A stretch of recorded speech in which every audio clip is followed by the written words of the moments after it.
आजादी के बाद से उनके संगठन का चाल, चरित्र और चेहरा देखें, तीनों चीज, चाल, चरित्र और चेहरा, ये मूलतः बहुजन धारा विरोधी रहे, आरक्षण विरोधी रहे। मेरे राष्ट्रीय अध्यक्ष जी कई दफा कह चुके हैं कि बंच ऑफ थॉट गोलवलकर की इनके लिए सबसे पवित्र ग्रंथ है। अंग्रेजी के एक प्रमुख दैनिक में एक खबर छपी। खबर क्या थी कि पिछड़ी जातियों की, उपजातियों और जातियों की गणना होगी। जातिगत जनगणना में पिछड़ी जातियों, अत्यंत पिछड़ी जातियों की जाति और उपजाति की गणना होगी, लेकिन वो जातियों की गणना अलग अलग होगी। उसको ओबीसी की छतरी के नीचे नहीं बताया जाएगा।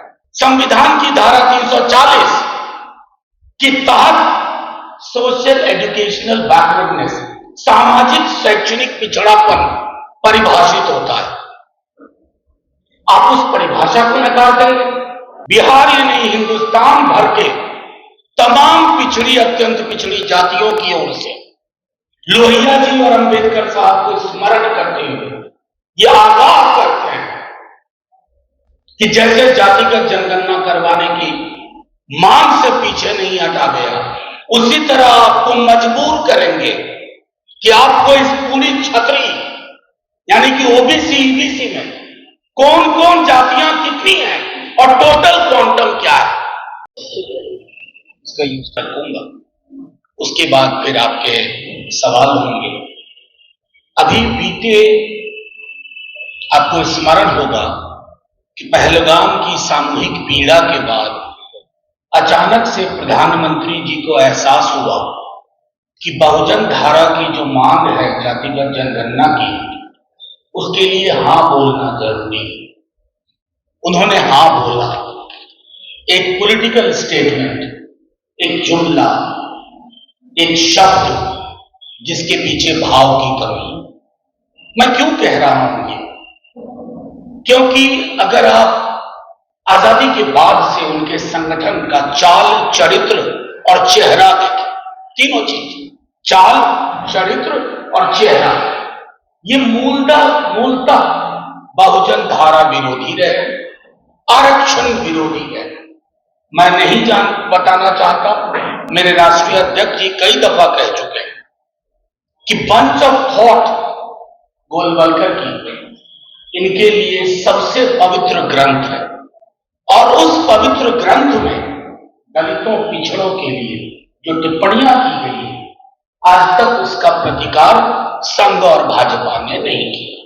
खैर, जब प्रधानमंत्री जी ने यह घोषणा की कि जातिगत जनगणना इस बार जनगणना के साथ होगी, हमने कहा चलिए देर से ही सही आप रास्ते पे आने की कोशिश कर रहे हैं, लेकिन ये भटकाने की एक कोशिश थी। मैं क्यों कह रहा हूं? 5 तारीख को अंग्रेजी के एक प्रमुख दैनिक में एक खबर छपी। खबर क्या थी कि पिछड़ी जातियों की, उपजातियों और जातियों की गणना होगी।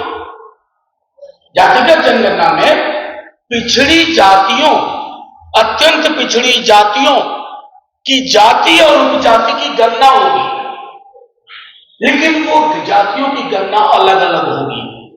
उसको ओबीसी की छतरी के नीचे नहीं बताया जाएगा। कहने का तात्पर्य ये कि ओबीसी की कुल आबादी कितनी है ये नहीं बताया जाएगा। क्या यह छलावा नहीं है? धोखा नहीं है पिछड़ी, अत्यंत पिछड़ी जातियों के साथ? अगर डर किस बात का है?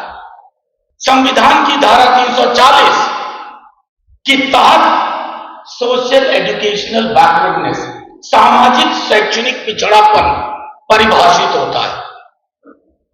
आप उस परिभाषा को नकार देंगे। आपका हमारी समझ में बिल्कुल नहीं आता।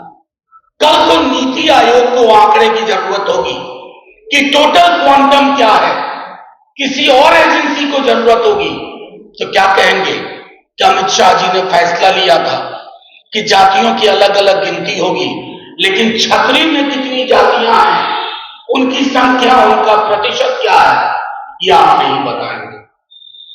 मैं समझता हूं यह प्रतिगामी दृष्टिकोण है अपने दल की ओर से, बिहार ही नहीं हिंदुस्तान भर के तमाम पिछड़ी, अत्यंत पिछड़ी जातियों की ओर से लोहिया जी और अंबेडकर साहब को स्मरण करते हुए ये आगाह करते हैं कि जैसे जातिगत जनगणना करवाने की मांग से पीछे नहीं हटा गया, उसी तरह आपको मजबूर करेंगे कि आपको इस पूरी छतरी यानी कि ओबीसी, ईबीसी में कौन कौन जातियां कितनी हैं और टोटल क्वांटम क्या है, टोटल क्वांटम क्या है, ये आपको बताना होगा। एक बहुत ही भोंडा, आधारहीन तर्क आया सरकार की ओर से कि राज्य और केंद्र में लिस्ट में विसंगति होगी। हां होगी, वो बाकी समूहों पर भी लागू होता है। आप तो सेंटर की लिस्ट तैयार करो, राज्य अपने हिसाब से उसमें से कल कर लेंगे।